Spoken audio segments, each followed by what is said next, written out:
I'm not gonna lie, y'all. I've been kind of uninspired to make YouTube videos lately due to what's going on in my country. I don't know, man. Maybe I should make another YouTube video and talk about politics, man. Or start watching the news. Anyway, I had a conversation with my man I went to school with a long time ago, and he was telling me how he wishes he can lead the country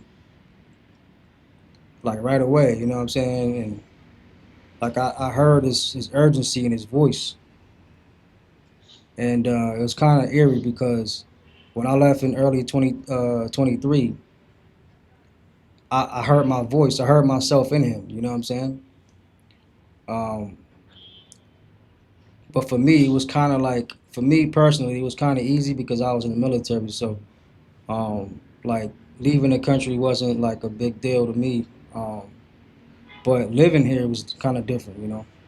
But I was telling him everything you gotta do to actually lead the country physically, you know. I didn't tell him what you need to do or how you need to prepare yourself mentally if you want to be living here overseas successfully, you know what I'm saying, for a long period of time, if not for the rest of your life. And I understand that, on YouTube, it's easy for guys to see the results, but they don't see the equation behind it, you know what I'm saying? So I wanted to share this video with you guys and give you my honest take on if I agree with it or not, you know what I'm saying? So I found this video, Austin Williams. He got a pretty huge following. Um, it's not like any glitz and glamour, but he's telling the truth. But I'm gonna share this video with you guys and give you my take on it. Let's check him out. Americans are leaving the United States at record levels, in large part because of divisive politics and an affordability crisis. 242 cities in America have starter homes valued at more than $1 million. More of your paycheck is likely to go towards your health insurance premiums next year. Healthcare costs are rising faster than wage growth. For millions of Americans, the math of living in the U.S. simply no longer works. And that is why, according to a Gallup poll, 1 out of 5 Americans have expressed the desire to move out of the United States permanently. Many Americans are starting to see a much brighter future by leaving, where housing is cheaper, their money goes further, and life is slower. And in this video, I want to talk about the growing phenomenon of Americans leaving America for a better life and discuss the rise and fall of the land of opportunity, how Americans are moving abroad, and the reality of this lifestyle. And this is coming from someone who has lived abroad. Yeah, so that's one of the main reasons why people leave, obviously, cost of living. Me personally, that wasn't my number one because me being in the military afforded me opportunities that other people really don't have. But I was afforded a job opportunity in Alaska, and if I would have took that, I mean, I'd have been, off to the races. But who the fuck want to live in Alaska? You know what I'm saying? So I thought about it though. You know what I'm saying? Because during the time I was still married, but it wasn't, it wasn't gonna last that long. But I wasn't feeling it, man. So cost of living wasn't really my main reason I left America. And I didn't leave America because I hate America, you know what I'm saying? I still love my country, even though it's going through whatever it's going through right now. But I left because I wanted to try something different, you know what I'm saying? Like I've seen different countries at a young age. So it kind of like enticing. It was enticing for me to try to see if I could make it out there, you know what I'm saying, without nobody, without no help, you know what I'm saying? So it wasn't really a hard decision for me to make. So, you know, but we'll get into it more during the video. If you never served, you don't have any income that's at least 2,000 a month. But we'll get into that later during the video. Interesting thing about money is that it's a very relative thing. I mean, a person making $50,000 living in San Francisco might not even be able to afford rent, but a person making $50,000 in Huntsville can live a very comfortable middle-class lifestyle. Between states, the purchasing power of your money can vary dramatically. However, between countries, that difference can be enormous. And people are starting to view that difference as an opportunity, which is called geographic arbitrage, which is earning an income in a high income country, but spending it in a lower cost country. In other words, instead of working harder to make more money, you're allowing your existing money to go much further. For example, while a 2-bedroom condo in the US might run you over $2,000 a month, you can find a very luxurious 2-bedroom condo in Thailand for under $800 a month, making life much more affordable. However, it's not just the price of housing that changes, your entire lifestyle changes. In Thailand, for example, you can largely rely on walking and public transportation to get around, getting rid of an expensive car payment, or you can buy a moped and spend $15 a month on gas. You don't just lower your expenses, but you get rid of some of the expenses that are squeezing the middle class in America. And because your money goes a lot further, you have far fewer financial trade-offs. You can eat out more, travel more, and worry less about money. I mean, a family with a household income of $70,000 might struggle to afford a decent quality of life in America, but that same salary can give them a much more comfortable lifestyle in Thailand and allow them to save a substantial amount of it. But it's not just the financial side of it that makes it sound more appealing. But in America, life has become a highly stressful place with traffic, packed schedules, and isolation. But other countries offer a much slower pace of life, more free time, and a stronger sense of community. And when you look at this, it's very obvious why people are choosing to move abroad. And in the past decade, this idea of geographic arbitrage has exploded. And so let's talk about why. Yo, in America, the middle class is almost non-existent. So, you know, if you have the means, I would urge anybody to find other places. You know what I'm saying? Now, I've only lived in 2 countries more than 90 days, Thailand and Colombia. I'm gonna tell you right now, Thailand is cheaper, but not by much though. You know what I'm saying?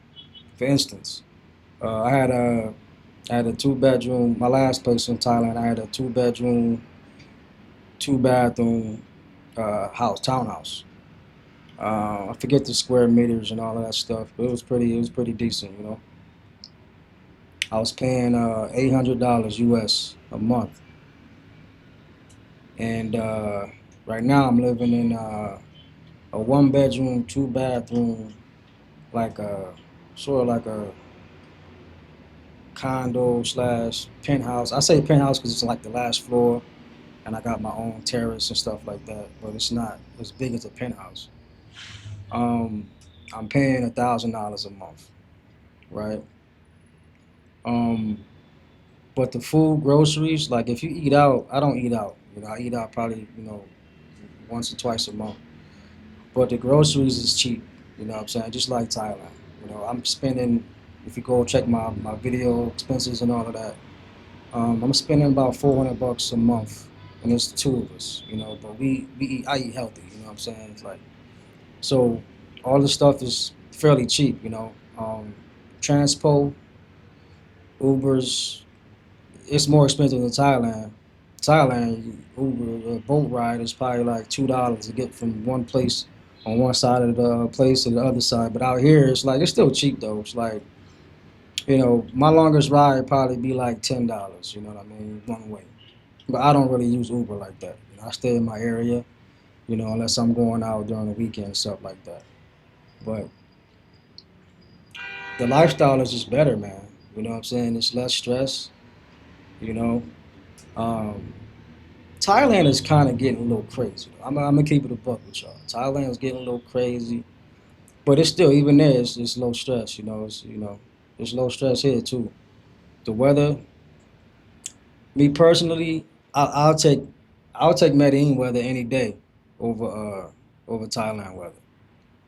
That's one of the main reasons why I came here. Keep it a buck. Is as appealing as an idea this sounds, most people are not able to do it because geographic arbitrage requires you to have something that most people don't have, an income that can travel with you. Most jobs are tied to a physical location.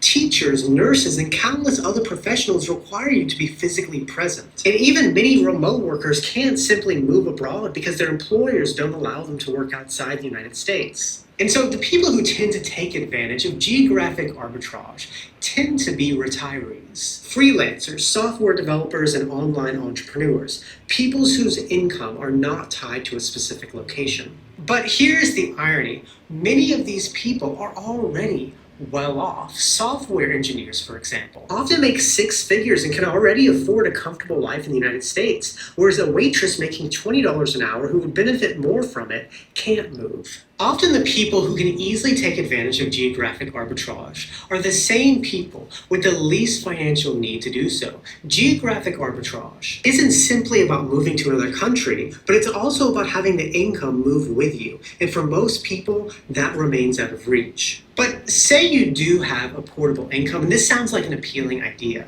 The reality that many expats learn is that this lifestyle ends up not being what they think. Yeah, he's right, man. I get this question a lot. Hey, what if I bring 20,000? What if I bring 50,000 over there? Like, I wouldn't focus on the amount. You know what I'm saying? Like, because depending on where you go, you're gonna blow right through that joint, man. And don't go to Thailand with 20,000. Or don't come to Colombia with 20,000. You know what I'm saying? Like, you're gonna blow right through it. So I will focus on like, how to get income. You guys heard this before, but I was telling my man, because he's a barber and stuff, and unfortunately, you can't take that job with you over here. But I was telling him, just look into remote jobs. I don't know how to. I know what the news tell me. It ain't too good over there in America as far as the economy and the job growth. But I would still look for remote jobs, man. They still exist. They may not be 100% remote, but I would just focus on how to get a paycheck, vice, getting a bag. Because depending on your habits, you're going to run through that bag pretty fast. This lifestyle. Everything sounds amazing. You're living in a beautiful destination, able to afford more than ever, and have an incredibly enriching experience. However, the reality is that it's much harder than it sounds. And I can speak from experience about this topic. From 2018 to 2020, I lived in Quito, Ecuador, working for the Peace Corps. And when you live in a place for that long, you really learn the reality of what it means to live in a foreign country long term. And the reality is that after a while, the novelty wears off and you face many challenges. And these are the three common challenges that many expats face. 1, always being an outsider. One of the hardest parts of living in a foreign country long term is that no matter how long you're there, you always feel out of place and are always viewed as an outsider. After living in Ecuador for 2 years, I came to the realization that I could live there for 20 years and still be seen as el gringo, because your features give it away, your accent gives it away, your mannerisms give it away. These are things that you cannot hide, and after a while, it becomes very frustrating because you don't feel like you truly belong. You always feel like you're an outsider. The second challenge is language and cultural barriers. Many people think that language will be the hardest part about living abroad, but I think that culture is a lot harder because every culture has its own unwritten rules and systems that you don't know until you're there for a while. For example, in Ecuador and a lot of Latin American countries, there's this concept called viveza criolla. And viveza criolla is something that you really have to experience to understand, but Google defines it as using clever trickery or bending the rules to get ahead in life. And in day-to-day life, it's somebody cutting in line because nobody is enforcing the rules, or it's a person at the market trying to charge you more because you're a foreigner and you don't know the prices, or it's a police officer trying to get a bribe from you. And as an American who loves order, rules, and systems, after 2 years of Viveza Criolla, I grew very cynical. I felt like no matter how well I knew someone, I couldn't fully trust them. And one of my most cynical experiences was when I left my nice umbrella at my local gym. And when I came to get it back the next day, it was gone. Somebody that I worked out with probably every single week took it from me. And what made me so mad about this was not the umbrella, but it was that somebody I knew thought if he left it behind, he must not care about it. Viveza criolla. Living abroad means constant cultural clashes, and sometimes those differences can really wear on you. And the third challenge is growing distant to your home country. When I was living in Ecuador, I had a lot of free time. And so I started to read a lot of books because I didn't have internet connection at my house. And in Quito, there is only one English bookstore in the entire city. And so I went there pretty frequently to buy books, and I got to know the owner decently well. He was a man in his 60s from England who had been living in Ecuador for the past 30 years. He came to Ecuador, met a girl, got her pregnant, and never left. And he was a pleasant person to talk to, but a lot of what he talked about was how much he hated Ecuador and how Ecuadorians got on all of his nerves, this viveza criolla thing.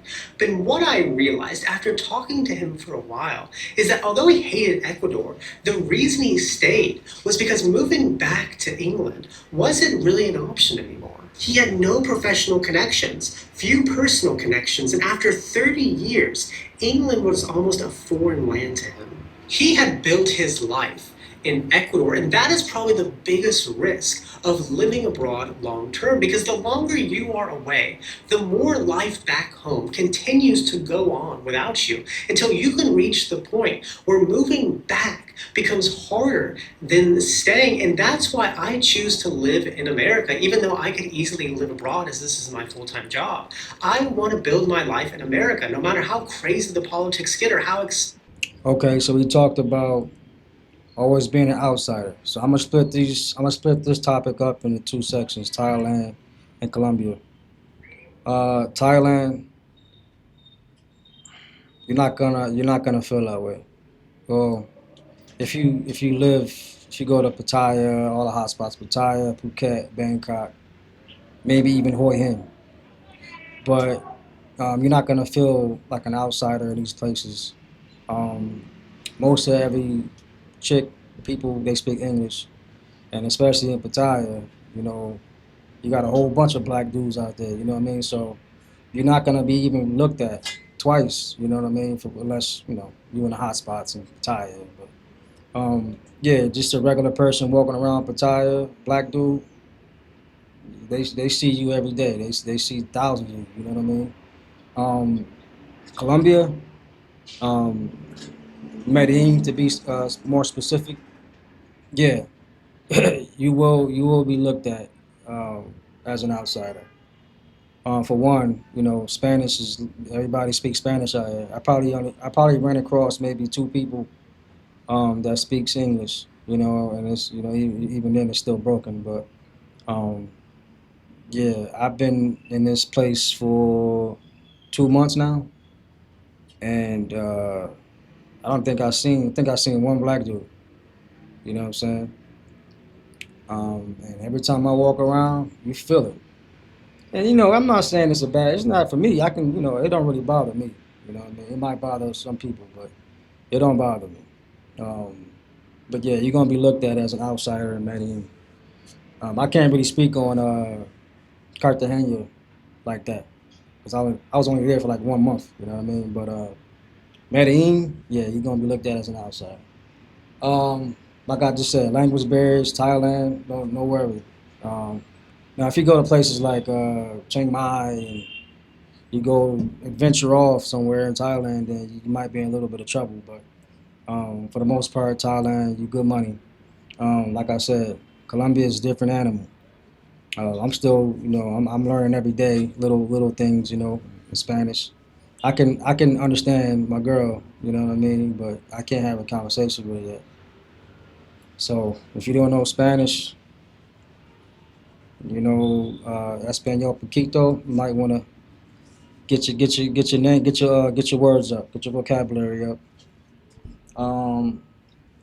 What else? Culture shock. Yeah, I would say you have a culture shock in Thailand. If you've never been there before, you definitely have a culture shock in Thailand. Um, Thailand is a wild place. Colombia, not so much. Colombia is, I guess, is so close to America. It's not really a culture shock. Yeah. So as I'm making my edits, I forgot to mention that Medellin has this saying. It may be whole Colombia. I'm not too sure, but it's called no. It says no dar papaya, which basically means don't make yourself an easy target. Now that's pretty much in America as well. We just don't have a saying for it. So what that means is for all my guys who like to be looking like Rick Ross and French Montana out here, don't do it, homie. Homesickness. I'm gonna keep it a buck. When I was in Thailand, I was too busy running around to be homesick. And here, I'm so close to being home, I'm not homesick. So I can't really say I experienced that. Now building a life overseas. This is another reason why I left Thailand because it's for me it was just too much temptation. I couldn't get a routine in like I wanted to. You know what I mean?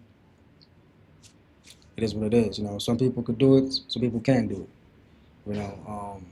I came here and I fell right in. Now I have a routine. I'm good. So different strokes for different folks. Chapter 8. Wherever you go, there you are. Now, although the title of this video is about Americans moving abroad because they can't afford life in America, I personally do not believe that many people actually move abroad solely for economic reasons. I think that there's always something else attached to it, whether that's adventure, a search for meaning, or a slower pace of life. However, as someone who has spent a great deal of time abroad, I think that there's another reason people choose this lifestyle, and it's a reason that many people will never admit: escapism. Sometimes people are unhappy with where they're at in life and begin to believe that changing their environment will somehow solve their problems. If they're unhappy with who they are in America, somehow they'll be happy with who they are abroad. And to be fair, sometimes changing your environment can absolutely improve your life. However, eventually the novelty wears off and you are left once again to face yourself. And as the old saying goes, wherever you go, there you are. No matter where you go, you still bring yourself with you. You bring your fears, your struggles, your insecurities in your past. And if you're unhappy with who you are in the US, or whatever home country you may be from, you'll be unhappy somewhere else. Once the excitement fades, you are left with that person staring back at you in the mirror. And so if you are considering going to move abroad, and there is nothing wrong with it, make sure you're doing it for the right reasons. Make sure you're doing it to build a life that's helping you move forward instead of a life that you are running away from, because eventually we all have to face ourselves. Wherever you go, there you are. So moving overseas changed my environment. It didn't change who I was. I still had to work on myself, gym, finances, relationships, discipline. That work still came from me. So my reality check is this: a passport can change your address, but it can't change your habits. You still got to do work on yourself. If you're thinking about moving abroad, don't move because you're running away from something. Move because you're running towards something. And that's it, man. I hope you guys got something from the video. And I'm feeling a little better now. You know what I'm saying? But yeah, I'll catch you guys in the next video. 100.